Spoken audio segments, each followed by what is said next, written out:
Selamat pagi anak-anak. Kembali kita bertemu dalam pembelajaran Pendidikan Agama dan Budi Pekerti kelas 3. Tema kita hari ini adalah Musa. Nah, anak-anak masih ingat dengan Yusuf?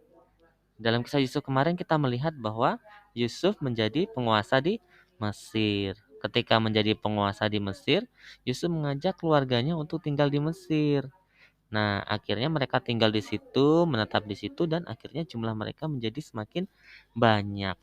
Nah, setelah Yusuf meninggal, saudara-saudara meninggal, dan Raja Firaun yang dulu memerintah juga meninggal, maka mereka semua sudah terlupakan. Bahkan bangsa Mesir pun melupakan jasa yang dilakukan oleh Yusuf.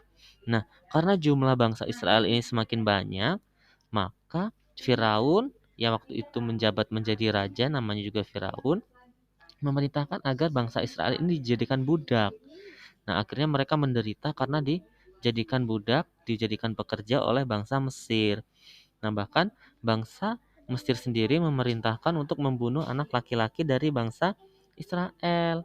Nah, tetapi ada seorang ibu yang membuang bayinya ke dalam sungai. Dialah yang diangkat dan diambil, kemudian diselamatkan dan diberi nama Musa.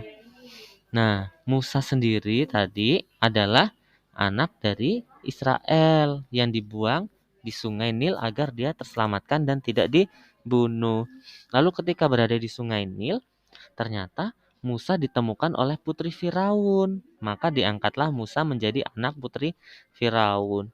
Musa pun tinggal di lingkungan orang Mesir, sehingga Musa menjadi seperti orang Mesir. Tetapi ketika melihat penderitaan bangsa Israel, Musa membantu mereka dan melawan bangsa Mesir. Maka Musa dipanggil menjadi nabi oleh Allah karena bangsa Israel mengalami penderitaan dan perbudakan. Bagaimana cara Allah menyelamatkannya?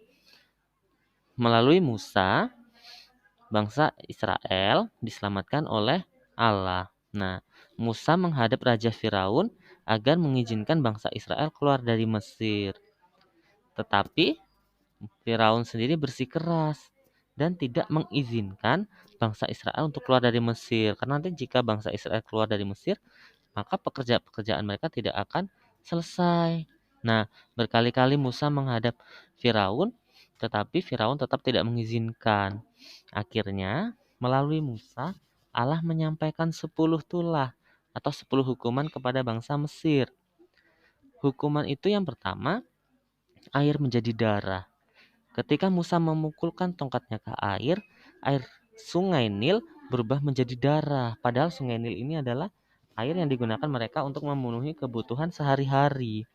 Tetapi setelah dipukul oleh Musa, maka airnya berubah menjadi darah. Karena tidak diizinkan oleh Firaun, maka Allah menurunkan tulah yang kedua. Tulah yang kedua adalah katak. Nah, datanglah katak-katak dari sungai Nil yang memenuhi istana Firaun dan rakyatnya. Tetapi meskipun sudah terjadi tulah yang kedua, Firaun tetap tidak mengizinkan.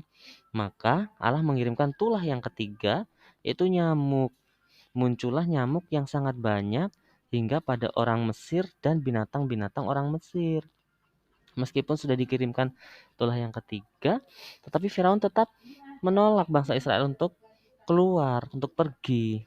Maka Allah menurunkan tulah yang keempat. Tulah itu adalah lalat pikat.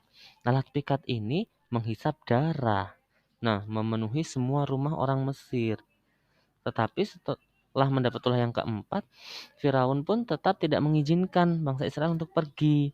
Maka Allah menurunkan tulah yang kelima. Tulah yang kelima adalah penyakit sampar pada ternak. Penyakit sampar ini adalah demam tinggi yang terjadi pada ternak sehingga ternak-ternak menjadi mati. Tetapi ternak-ternak yang dimiliki oleh orang Israel tidak mengalami penyakit seperti yang terjadi pada ternak orang Mesir. Lalu Allah menurunkan tulah yang keenam karena Firaun tetap tidak mengizinkan bangsa Israel untuk pergi. Nah, tulah yang keenam ini adalah bara. Bara itu adalah borok atau luka-luka di tubuh manusia. Bara adalah penyakit borok yang tumbuh di tubuh semua orang Mesir dan bahkan binatang-binatang Mesir. Karena muncul penyakit ini, tetapi Firaun tetap tidak mengizinkan, maka Allah menurunkan tulah yang ketujuh. Tulahnya adalah turunlah hujan es membinasakan orang Mesir kecuali orang Israel di tanah Goshen. Jadi orang Israel dan orang Mesir ini tinggalnya berbeda. Orang Israel tinggalnya di tanah yang bernama Goshen. Nah, jadi hujan es ini hanya turun atas mereka orang-orang Mesir. Lalu karena mereka tetap tidak diizinkan pergi oleh Firaun, menurunkan tulah yang kedelapan, yaitu mendatangkan belalang. Banyak sekali belalang-belalang yang datang dan memenuhi tanah Mesir. Tetapi Firaun tetap tidak mengizinkan mereka pergi. Akhirnya Allah mengirimkan tulah yang ke-9, yaitu gelap gulita. Gelap gulita meliputi seluruh rumah orang Mesir. Tetapi rumah orang Israel tetap ada terang. Nah, inilah tulah yang ke-9. Tetapi meskipun begitu, Firaun tetap tidak mengizinkan bangsa Israel untuk pergi.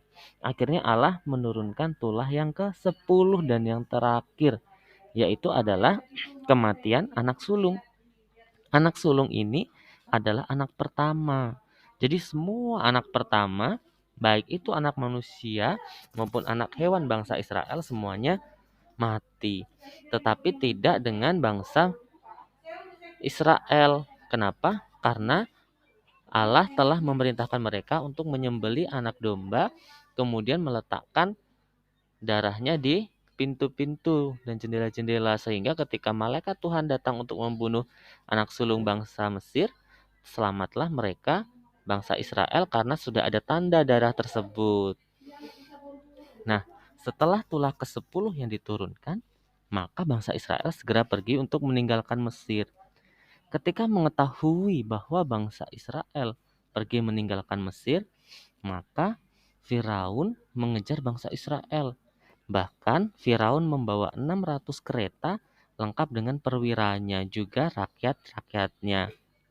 Nah, ketika mereka mengejar bangsa Mesir, Allah mendatangkan tiang awan untuk melindungi bangsa Israel. Nah, ketika bangsa Mesir mengejar bangsa Israel, Allah mendatangkan tiang awan. Ketika tiang awan itu ada di belakang mereka, maka bangsa Mesir sulit untuk mengejar bangsa Israel. Tapi ketika malam, tiang awan itu berubah menjadi tiang api dan berada di depan bangsa Israel, sehingga meskipun malam, mereka tetap dalam keadaan yang terang. Nah, ketika mereka sudah berada di tepi laut yang dinamakan Laut Merah, bangsa Israel bingung bagaimana cara mereka menyelamatkan diri. Lalu Musa mengangkat tongkatnya, kemudian laut tersebut terbelah menjadi dua. Nah, di tengah-tengah itulah bangsa Israel dapat melarikan diri dan pergi menyeberangi sungai atau Laut Merah. Tetapi ketika bangsa Israel menyeberangi Laut Merah, ternyata bangsa Mesir mengikuti mereka dari belakang. Nah, ketika bangsa Israel sudah sampai di tepi, maka laut tersebut kembali menutup karena Musa menurunkan tongkatnya. Akhirnya seluruh pasukan Firaun dan Firaun yang mengejar tenggelam di antara Laut Merah tersebut. Mereka pun mati. Dan akhirnya bebaslah bangsa Israel dari perbudakan di Mesir.